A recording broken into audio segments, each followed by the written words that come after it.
ஓம் சத்குருவே சரணம். வாத்தியார் மகாராஜ்க்கு ஜெய். குருவர்களால் கால ரகசிய பதிவேட்டில் பார்க்கக்கூடிய விஷயமானது விஷ்ணுபதி புண்ணிய காலத்தோட சில குறிப்புகள். அதுலேயும் குறிப்பாக பார்த்துட்டிங்கன்னா, இந்த ஆண்டோட கார்த்திகை மாதம் வரக்கூடிய முதல் நாள் அதுதான் விஷ்ணுபதி. பட் ஆனால் இந்த வாட்டி ஒரு சிறப்பம்சம் என்ன அப்படி பார்த்துட்டிங்கன்னா, ஆங்கிலத்தில் நவம்பர் 16 அப்படி எடுத்துங்க. ஏன்னா மோஸ்ட்லி தமிழில் சொல்கிறச்சே கொஞ்சம் எல்லாருக்குமே புரியுமான்ட்டு தெரியல. அதனால் ஆங்கிலத்தில் நவம்பர் மாதம் 16ஆம் தேதி ஞாயிற்றுக்கிழமை அன்று கார்த்திகை மாதம் ஒரு பகல் ஒரு 1:30 மணி அந்த சம்திங் அந்த டைமில் தான் உங்களுக்கு சூரிய பகவான் விருட்சகத்துக்கு போவார். அப்போ தான் கார்த்திகை மாதம் ஆரம்பிக்கும். பட் ஆனால் அதுக்கு முன்னாடி, ஏன்னா அந்த நாளே கார்த்திகை மாதமாக கணக்கில் எடுத்துட்டு அந்த நாள்லேயே விஷ்ணுபதி புண்ணிய காலத்தை கொண்டாடுறாங்க. இப்போ வாத்தியார் அருளிய விசேஷமான கோயில் அப்படி பார்த்துட்டிங்கன்னா, இந்த கும்பகோணம் அருகே நன்னிலம் பக்கத்தில் சொல்கிறாங்க கண்டிரா மாணிக்கம் அப்படின்ட்டு ஒரு விசேஷமான ராமச்சந்திரமூர்த்தி. அவர் ஏற்கனவே விஷ்ணுபதி கொண்டாடிய ஒரு விசேஷமான திருக்கோயில். அது மிகுந்த புண்ணியம் நிரம்பி அனுகிரகம் பண்ணக்கூடிய ஒரு கோயில். அது அவ்வளோ புண்ணியத்தை தரக்கூடிய கோயிலாக அதை அப்போவே வாத்தியார் அதை சொல்லியிருக்காங்க. அவ்வளோ பித்திருக்களோட அனுகிரக ஆசிகள் அதிகமாக கிடைக்கக்கூடிய ஒரு கோயில். அது தெற்க பார்த்து ராமர் இருந்து அனுகிரகம் பண்ணக்கூடிய கோயில். அப்படி நிறைய விசேஷங்கள் நிறைய இருக்கும். அதுலேயும் குறிப்பாக இந்த சோகமயமாக இருக்கக்கூடிய ஜீவன்களுக்கெல்லாம் ஓரளவுக்கு அவங்களோட கர்மாவை அவங்க படக்கூடிய அந்த சோகம் அந்த வேதனையெல்லாம் ராமரே ஏற்றுண்டு அவங்களுக்கு ஒரு விமோச்சனத்தையும் ஒரு நல்ல ஒரு மகிழ்ச்சியும் கொடுக்குறாரு அப்படின்ற ஒரு விஷயமா அங்கே உண்டு. அந்த மாதிரி ஒரு விசேஷமான கோயில். பட் எல்லாராலையும் அங்கே போக முடியுமா அப்படின்ற ஒரு கேள்வி இருக்கும். பட் ஆனால் வாய்ப்பு இருக்கிறவங்க நிச்சயமாக பயன்படுத்திங்க. கூடுதலாக ஒரு விசேஷம் பார்த்துட்டிங்கன்னா, இது இந்த விஷ்ணுபதி புண்ணிய காலம் சண்டேல வருது நம்ம எல்லாருக்கும். அது ஒரு மிகப்பெரிய நமக்கு ஒரு ப்ளஸ் பாயிண்ட்டு தான். ஏன்னா ஒரு விடுமுறை நாளில் வரும்போது நம்ம மோஸ்ட்லி ட்ரை பண்ணுறது நல்லது. அந்த மாதிரி கோயில்களுக்கே வாத்தியார் சொன்ன அந்த கோயில்களுக்கே போயிட்டு விஷ்ணுபதி புண்ணிய காலத்தை கொண்டாடுவது ரொம்ப நல்லது. சரிப்பா, எல்லாராலையும் முடியாதுன்னா ஆல்டர்னேட்டிவ் அப்படின்னு பார்த்தாச்சும் வாத்தியார் அதே போல் நிறைய ஆல்டர்னேட்டிவ் விஷயங்கள் சொல்கிறச்சே, இந்த விஷ்ணுபதி புண்ணிய காலன்ற ஒரு மகத்தான புண்ணிய காலமானது இப்போது வாத்தியார் அருளி அந்த கோயில்கள் தான் ரொம்ப விசேஷம். பட் அதில் போக முடியலனாலும் எல்லா இடங்களிலும் எல்லா திருக்கோயில்கள், அதாவது குறிப்பாக பெருமாளோட கோயில்கள் எல்லா கோயில்களிலும் இந்த மாதிரி இந்த விஷ்ணுபதி புண்ணிய காலத்தில் ஏதேனும் ஒரு கைங்கரியம் பண்ணணும். குறிப்பாக அந்த காலையில் ஒரு 10:30 மணிக்குள்ளே அது என்ன பண்ணாலும் அவர் சுவாமிக்கு ஒரு பூ சாத்துறது, வஸ்திரம் சாத்துறது, முடிஞ்ச அபிஷேக ஆராதனை பண்ணுறது, நெய்வேத்தியம் தளிகை கொடுக்கறது பெருமாளுக்கு, இப்படி எது பண்ணாலுமே அதுக்கு உரிய பலாபலன்கள் பன்மடங்காக கிடைக்கும் அப்படின்றாரு. நாட் ஒன்லி இப்போ கண்டிராமாணிக்கம் மட்டும்தான் அப்படின்ட்டு எடுத்துக்கூடாது. அங்கே வாய்ப்பு இருக்கிறவங்க அங்கே போனால் 100% மற்ற எங்கே பண்ணாலுமே பெருமாளோட அனுகிரக ஆசி நிச்சயமாக எல்லாருக்கும் கிடைக்கும். அதனால் பலவிதமான நன்மைகள் ஏற்படும் அப்படின்றார். ஏன்னா கிட்டத்தட்ட ஒரு 3 மாதத்திற்கு 4 மாதத்திற்கு ஒரு வாட்டி தானே இந்த விஷ்ணுபதி புண்ணிய காலமே வருது.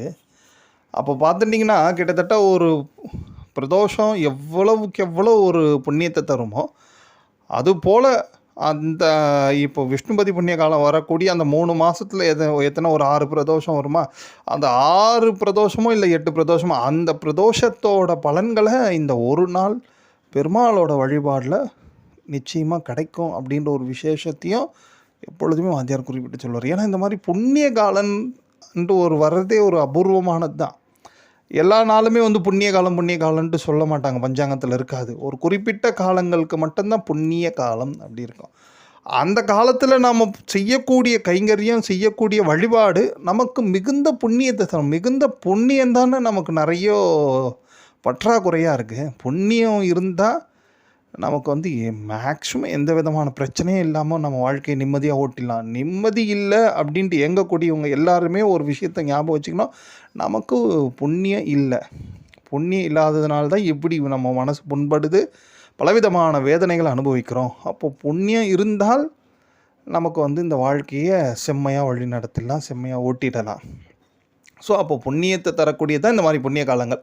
ஸோ அதில் வந்து முக்கியமாக நம்ம இப்போது இந்த காலம் எப்படி இருக்குது அப்படி பார்த்துட்டிங்கன்னா, இந்த விஷ்ணுபதி புண்ணிய காலத்தோட அம்சமே பாருங்கள்.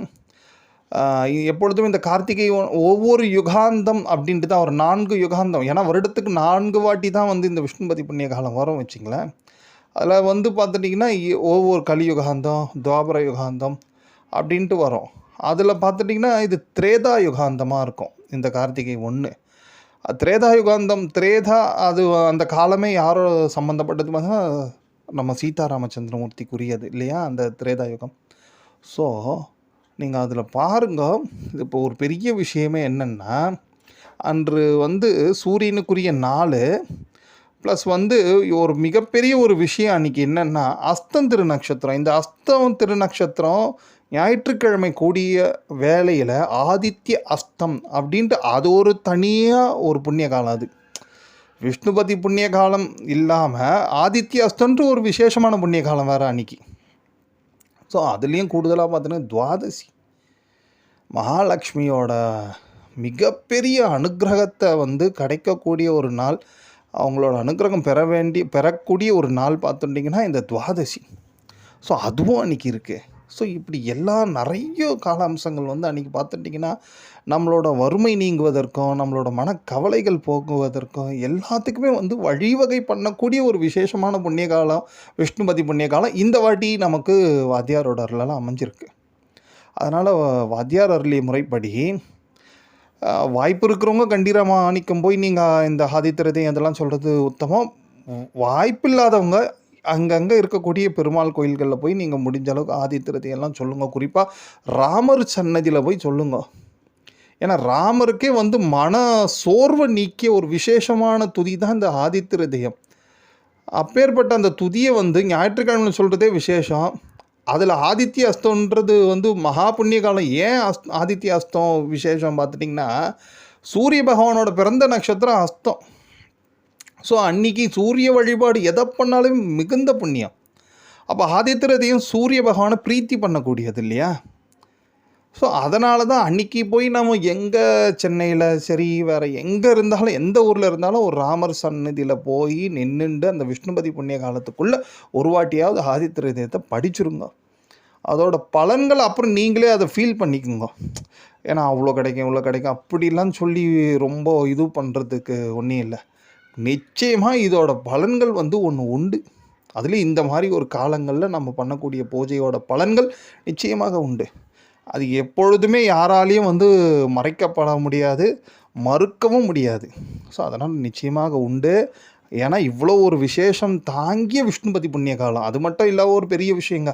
ஏன்பா எல்லாம் ஓகே, சூரிய பகவானோட பிறந்த நட்சத்திரம் எல்லாம் சொல்லிட்டாங்கன்னா, பட்டு சூரிய பகவான் கார்த்திகை விருச்சிகத்துக்குள்ளே போகிறதுக்கு முன்னாடியே அவர் துலாத்தில் தானே இருக்கார். அப்போ துலாத்தில் இருக்கும்போது அவர் நீச்சம் தானே. சுவாமி சூரிய பகவான் தன்னோட முழு பலன்களை வந்து இழந்து தானே நிற்பார் அப்படின்ட்டு சில ஜோதிட அறிவு உள்ள அடியார்கள் யோசிக்கலாம் இல்லையா. பட் ஆனால் அங்கே மிகப்பெரிய ஒரு விஷயம் நடந்துட்டு இருக்கு. என்னென்னா சூரிய பகவான் இருக்கக்கூடிய அந்த துலா வீட்டில் கூடவே சுக்கிர பகவான் இருக்கார்.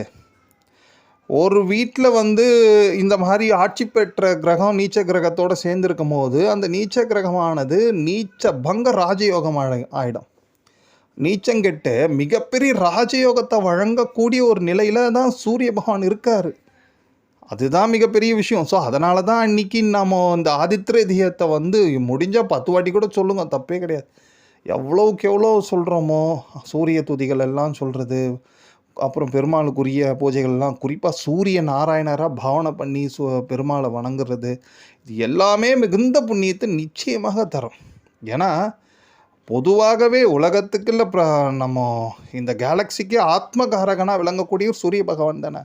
அந்த ஆத்ம பலம் ஆத்ம தேஜஸ் ஒருத்தங்களுக்கு கிடச்சுடுத்து வச்சிங்களேன், எப்பேற்பட்ட பிரச்சனையும் ஈஸியாக கடந்து வந்துடுவாங்க. ஸோ அதனால் இந்த விஷ்ணுபதி புண்ணிய காலம் ஏனைய விஷ்ணுபதி புண்ணிய காலங்களை காட்டிலும் கொஞ்சம் கூடுதலாக சிறப்பாக இருக்குது. ஏன்னா அந்த நாளாகட்டும், திதியாகட்டும், நட்சத்திரமாகட்டும், ஸோ அதை வந்து யாருமே மிஸ் பண்ணிடாதீங்க. குறிப்பாக எல்லாத்த விட பெரிய விஷயம் நமக்கு விடுமுறையான ஒரு நாளில் ஏன்னா எல்லாருமே ஓடிண்டே இருக்கக்கூடிய இந்த வேகமான ஓட்டமான இந்த காலத்தில் நல்லா கேட்குறதுக்கு இனிமையாக இருக்குது, கேட்டுப்பீங்க.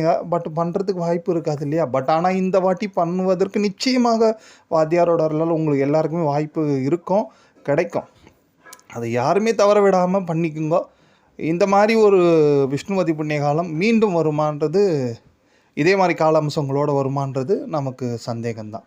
ஸோ அதனால் இந்த காலத்தை பயன்படுத்திண்டு முறையாக குருவர்லையும் திருவர்லையும் பெறுங்க. ஓம்.